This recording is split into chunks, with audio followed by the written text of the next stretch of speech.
ಇನ್ನು ಬಿಜೆಪಿಯ ಈ ಪ್ರತಿಭಟನೆಗೆ ಸಿಎಂ ಸಿದ್ದರಾಮಯ್ಯ ಕಿಡಿಕಾರಿದ್ದಾರೆ. ಬಿಜೆಪಿಯವರು ರಾಜಕೀಯಕ್ಕಾಗಿ ಪ್ರತಿಭಟನೆ ಮಾಡ್ತಾ ಇದ್ದಾರೆ. ವಾಲ್ಮೀಕಿ ನಿಗಮದಲ್ಲಿ ನಡೆದಂತಹ ಅಕ್ರಮದ ಕೇಸ್ ತನಿಖೆ ಆಗ್ತಾ ಇದೆ. ಬಿಜೆಪಿಯವರು ಸಿಬಿಐ ಕೊಡಬೇಕು ಅಂತಿದ್ದಾರೆ. ನಾನು ಸಿಎಂ ಇದ್ದಾಗ 7 ಕೇಸ್ ಸಿಬಿಐ ತನಿಖೆಗೆ ನೀಡಿದ್ದೇನೆ. ಬಿಜೆಪಿ ಅಧಿಕಾರದಲ್ಲಿದ್ದಾಗ ಒಂದಾದ್ರೂ ಸಿಬಿಐ ಕೊಟ್ಟಿದ್ಯಾ ಅಂತ ಪ್ರಶ್ನಿಸಿದ್ದಾರೆ ಸಿಎಂ ಸಿದ್ದರಾಮಯ್ಯ.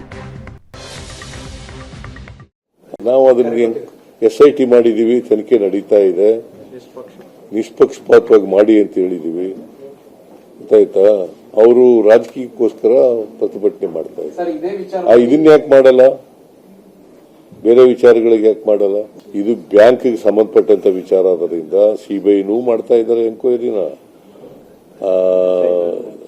ಇಡಿನೂ ಮಾಡ್ತಾ ಇದ್ದಾರೆ, SITನೂ ಮಾಡ್ತಾ ಇದ್ದಾರೆ. ಸತ್ಯ ಗೊತ್ತಾಗಬೇಕಲ್ಲ ಜನಗಳಿಗೆ.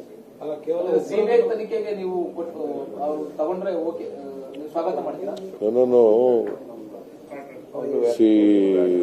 ಯಾವುದು ಬ್ಯಾಂಕ್ ಅದು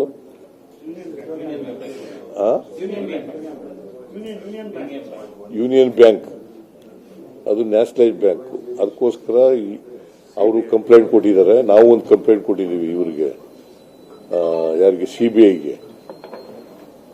ಅಲ್ಲಿ ಪೊಲೀಸ್ ಸ್ಟೇಷನ್ಗೆ ನಾವು ಕೊಟ್ಟಿದ್ದೀವಿ. ಅವರೊಂದು ಕಂಪ್ಲೇಂಟ್ ಕೊಟ್ಟಿದ್ದಾರೆ. ಅದರ ಮೇಲೆ ಸಿಬಿಐ ಪ್ರಾರಂಭ ಮಾಡಿದ್ದಾರೆ. ನಾವು ಪರ್ಮಿಷನ್ ಕೊಟ್ಟಿಲ್ಲ. ಅಧಿಕಾರದಲ್ಲಿದ್ದಾಗ ಸಿಬಿಐ ಕೊಡಲ್ಲ, ಅಧಿಕಾರ ಇಲ್ಲದೇ ಇದ್ದಾಗ ಸಿಬಿಐ ಅಂತ ಹೇಳ್ತಾರೆ. ನಾವು ಅಧಿಕಾರ ಇಲ್ಲದೇ ಹೋದಾಗಲೂ ಕೊಟ್ಟಿದ್ದೀವಿ, ಅಧಿಕಾರ ಇರುವಾಗಲೂ ಕೊಟ್ಟಿದ್ದೀವಿ. ನಾವು ಅಧಿಕಾರದಲ್ಲಿ ಇಲ್ಲದೆ, ನಾನು ಹೋದ್ ಸಾರಿ ಹಿಂದೆ 7 ಕೇಸ್ಗಳನ್ನ ಸಿಬಿಐ ಕೊಟ್ಟಿದೆ. ಅವ್ರು ಒಂದೇ ಒಂದು ಕೊಟ್ಟಿದ್ದೀವಿ ಅಂತ ತೋರಿಸ್ಲಿಕ್ಕೆ ನೋಡೋಣ. ಒಂದೇ ಒಂದು ಕೇಸು ಸಿಬಿಐ ಕೊಟ್ಟಿದ್ದೀವಿ. ನಾವು ಸಿಬಿಐ ಕೊಡಿ ಅಂತ ಪ್ರಸ್ತಾಪ ಮಾಡೋದನ್ನ ಒಂದೇ ಒಂದು ಕೇಸ್ ಕೊಟ್ಟಿದ್ದಾರೆ. ನಾವು ಅದನ್ನ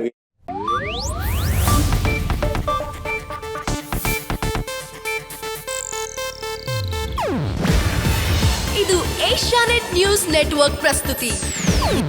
ನೀವು ನೋಡ್ತಿದ್ದೀರಾ ಏಷ್ಯಾನೆಟ್ ಸುವರ್ಣ ನ್ಯೂಸ್.